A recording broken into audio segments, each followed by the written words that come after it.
Hi, Analisa Six here with the Lady of Leisure and the Sober Curator to bring you the October 2024 horoscope for the zodiac sign of Virgo for sun and rising placements. Welcome to October. We are already halfway through the month, and I have been a loser and haven't gotten these videos done on time, but better late than never. We're just going to talk about the month, make it quick, tell you the highlights, and yeah, I'm just happy to be here. It's Libra season. We start out every October in the cardinal air sign of Libra. And, this is the sign that comes directly after you. So a lot of Virgos have some Libra placements, usually depending on the year that you were born. But we start out this month with Mercury and the sun in Libra. And the area of the chart that's hitting for the Virgo horoscope is the second house, which is the house that has to do with money and your relationship to your own worth, your self-worth, and also your ideas and perspectives and feelings around material stability, wealth, just anything financial when it comes to your own personal relationship to it, and what material stability means to you. So those are things that you're reflecting on or working through as the month starts out.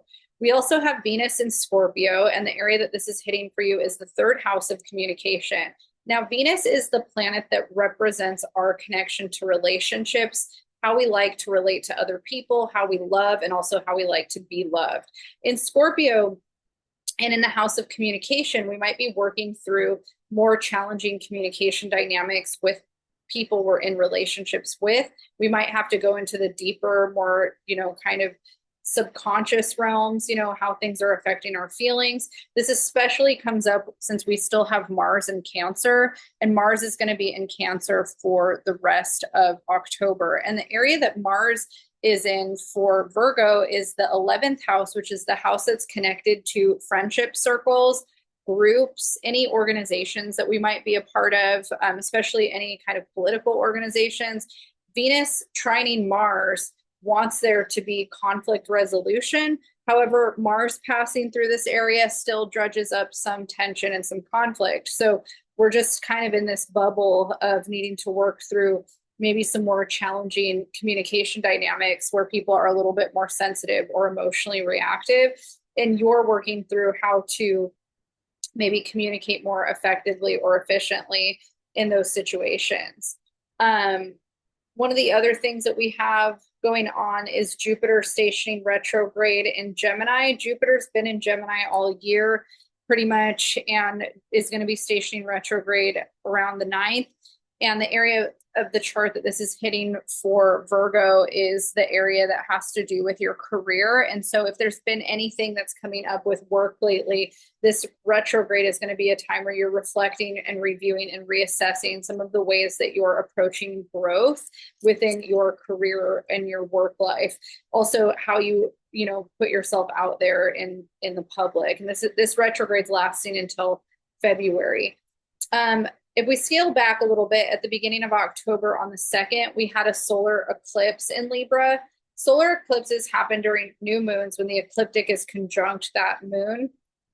And this is a time when something new is happening in our lives. There's a breakthrough, a new cycle is starting, and it's going to be happening for a few, like the coming months. We're going to be kind of in this new breakthrough energy. And the area of the chart that this is hitting for you was that second house that has to do with finances and how we're relating to money. So there might be some new ways that we're budgeting or thinking about material stability, our relationship to self-worth, and all of those themes come up. If we have any shared resources or assets with somebody, we might be reflecting on how those things are going and having discussions around that, having Mercury here.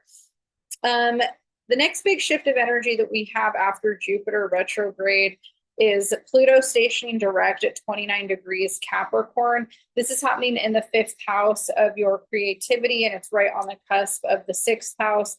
It's not going to be entering your 6th house again until the end of November. So we're not going to talk too much about that. But if you want a bigger breakdown on the outer planets for the month of October, you can watch my October astrology forecast video that I post at the top of the playlist. The next shift that we have is Mercury entering Scorpio on the 15th. Now, this is going to be happening in your house of communication. And so Mercury is your ruler. Mercury rules Virgo, and Mercury is the ruler of the third house. And so Mercury entering the third house of communication in Scorpio is going to enhance some of this energy that you've already been experiencing with Venus here. We're having more deep communication around things, especially when it comes to friendship circles with that Mars in the 11th house placement. You're going to be working through a lot of challenging communication dynamics just because Scorpio energy does lend itself to being more, combative or confrontational, but it can be really good for getting to the bottom of something. Mercury in Scorpio is the signature of it tends to be that there's a really good investigative quality. It can be good for kind of being able to read between the lines or sleuth out a situation. It's also kind of associated with keeping secrets a little bit. So it's interesting, kind of those themes that are coming up for you in that area of the chart. After that, we have a full moon happening on October 18th, or I'm sorry, is it 17th? It's October 17th at 24 degrees Aries. And the area that this is hitting for you is the 8th house. And the 8th house is the house that represents shared resources, assets, taxes, loans, sex, death, rebirth, the occult.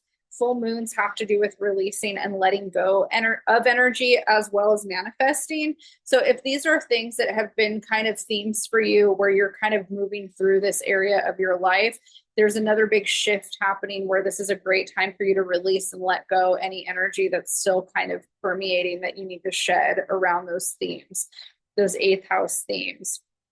After the full moon, Venus is going to leave Scorpio and enter Sagittarius. I think it's happening around the same day, either the next day or the same day. This universal ephemera says things that are different from the one that's Pacific Standard Time. That's why I always am like within a few days, because it depends on where you're located, obviously. But Venus entering Sagittarius is going to enter the area of the chart that has to do with home and family. So she'll be entering the 4th house.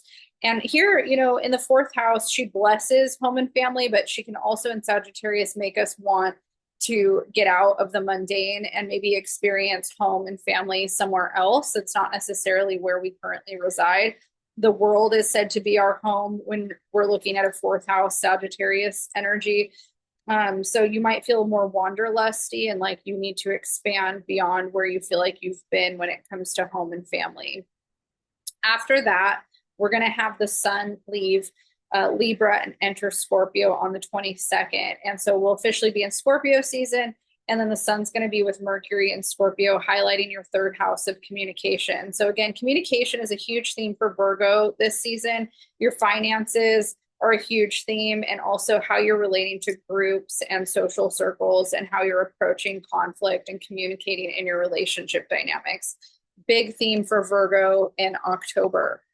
The way I'm going to end this horoscope video is by pulling a tarot card from the new Rockstar Tarot deck that has been created by Mary De Lorenzo Woods that just came out last month.